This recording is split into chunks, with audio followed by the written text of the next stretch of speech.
বিসমিল্লাহির রহমানির রহিম। সূরা আত-জুমার, আয়াত 13।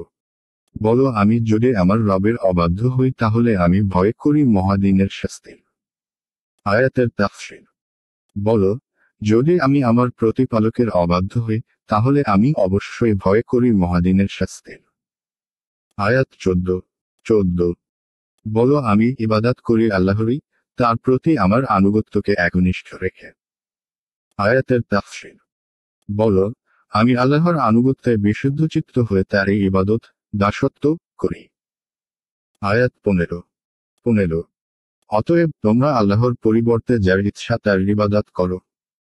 বলো, কিয়ামত দিবসে ক্ষতিগ্রস্ত তারাই যারা নিজেদের ও নিজেদের পরিবারবর্গের ক্ষতিসাধন করে।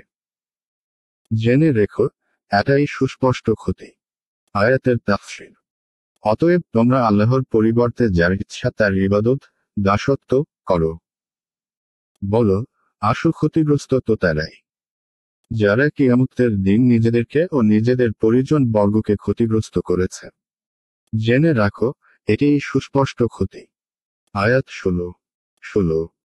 তাদের জন্য থাকবে তাদের ঊর্ধ্বদিকে আগুনের আচ্ছাদন এবং নিম্নদিকেও আচ্ছাদন।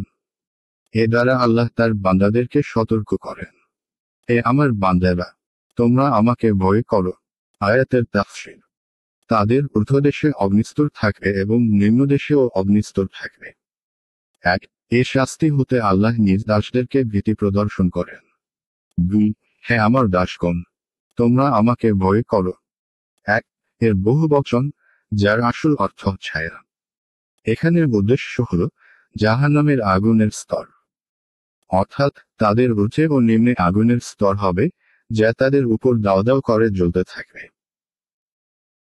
ফাতহুল কাদির 2, অর্থাৎ এটাই পূর্ব বর্ণিত সুস্পষ্ট ক্ষতি ও স্তরবিশিষ্ট আগুনের শাস্তি, যা থেকে আল্লাহ তাআলা তার বান্দাদেরকে ভীতি প্রদর্শন করেন, যাতে তারা আল্লাহর আনুগত্যের পথ বেছে নিয়ে উক্ত নিকৃষ্ট ফল ভোগ করা থেকে বাঁচতে পারে।